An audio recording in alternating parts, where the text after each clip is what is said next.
Voilà, dans cette deuxième partie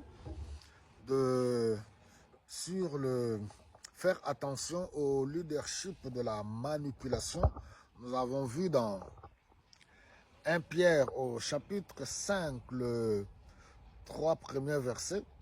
Nous avons eu le temps aussi à donner la définition sur la manipulation. Nous avons vu que Pierre s'adresse aux anciens, dit « Moi-même, ancien comme vous, nous sommes appelés à paître les brebis du Seigneur, non par contrainte, ni en dominant sur eux, mais en étant des modèles. » Nous avons vu que répondre à l'appel du Seigneur pour paître les brebis du Seigneur, c'est une vocation. Il faut prier. Si vous pensez que vous n'allez pas supporter les injures, les critiques, les mépris, l'ingratitude, alors il faut vraiment prier. Lui-même, le Seigneur Jésus-Christ, il a supporté cela. Lui, le maître par excellence. Alors, pourquoi j'aborde ce sujet? C'est un sujet tellement délicat qui demande de la maturité. Vous qui suivez ce message, il faut prier et être conduit par l'Esprit Saint, comprendre l'esprit qu'il y a derrière. Parce qu'on est dans un monde de manipulateurs. Nous allons voir qu'il y a des infiltrés, même dans la bergerie du Seigneur. Il y a des hommes et des femmes qui se sont infiltrés, qui n'ont pas de mobile pur. Il y en a qui sont venus pour s'enrichir, il y en a qui sont venus pour se servir soi-même. Jésus-Christ nous dit que non, si lui, il est venu, c'est pour donner sa vie comme rançon pour le salut de plusieurs. Il est venu non pas pour être servi, mais pour servir. C'est ça le leadership par excellence, le leadership au modèle de Jésus-Christ. Jésus-Christ est le modèle de leadership par excellence. Il est venu servir et non pas jouer au patron ni au boss. Alors, nous voyons que dans cette deuxième partie, le manipulateur est rusé. Il fait usage des ruses. Le manipulateur fait usage de mensonges et de foi chez certains de ces serviteurs de Dieu qui se disent hommes de Dieu.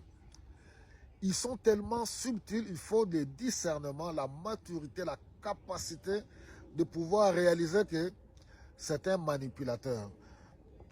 Deux fois, je vous donne un exemple, les prédications sont taillées sur mesure pour certains, pour faire asseoir son pouvoir, son autorité de dominateur. Il pourra prendre des exemples pour créer la peur. Ne touchez pas à loin de Dieu. C'est un passage biblique, cela est vrai. Alors, il faut honorer les hommes de Dieu. Faites attention à l'homme de Dieu. Regardez, le Dathan, Abiram, il s'était opposé à la vision du visionnaire Moïse. Dieu les a frappés de mort. C'est-à-dire des prédications ciblées. Pourquoi? Pour créer la peur et la terreur au point que on vous prive même la liberté de réfléchir selon l'Esprit de Dieu et de s'exprimer selon l'Esprit de Dieu. Et le manipulateur se permet d'atteindre ses buts et ses objectifs au point que personne n'osera même le reprendre quand il s'égare. C'est ainsi que beaucoup ont fait asseoir leur autorité et leur pouvoir, surtout dans ce modèle de leadership unipersonnel, dans des églises où il y a seulement à la tête le pasteur et sa femme. C'est pour cela, j'ouvre une parenthèse. Vous voyez le modèle de l'église primitive, c'était un collège des anciens, au point que si un des anciens s'égarait, au moins les fidèles de l'église ont les regards sur les autres, et puis les autres peuvent aussi le reprendre pour le ramener sur le droit chemin. Alors c'est ainsi que vous allez voir que le culte de la personnalité aujourd'hui, c'est tellement subtil. Les pasteurs dans des églises, certains pasteurs, sont devenus comme, voilà, des rois, des présidents, des maréchals. C'est-à-dire, ils règnent, leur parole, c'est la parole d'évangile. Donc, je vous ai dit qu'il faut de la maturité pour comprendre ce message. Ce message n'a pas pour but de pousser quiconque de se rebeller contre le pasteur. Loin de là. Loin de là. Je vous ai dit, et je continuerai à le dire, qu'il y a des bons serviteurs de Dieu qui exercent leur ministère convenablement. Ici, je m'adresse à une certaine catégorie des manipulateurs. Ils utilisent la parole pour leurs intérêts, pour créer la peur. Et c'est ainsi que vous allez voir dans les églises le culte de la personnalité. On adore le pasteur.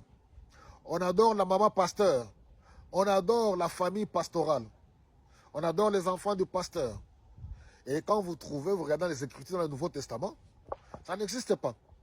Donc l'homme de Dieu, il y a des honneurs dus à l'homme de Dieu.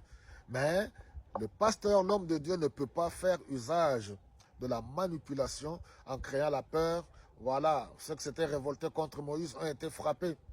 Et pourtant, quand on est conduit par l'Esprit, on peut intervenir de plusieurs manières. Ce n'est pas du tout de la rébellion, mais les personnes manipulateurs font passer cela comme de la rébellion et monter de temps en temps, même de fois, les fidèles entre eux. Les manipulateurs sont tellement rusés. Soyez bénis et à la prochaine vidéo.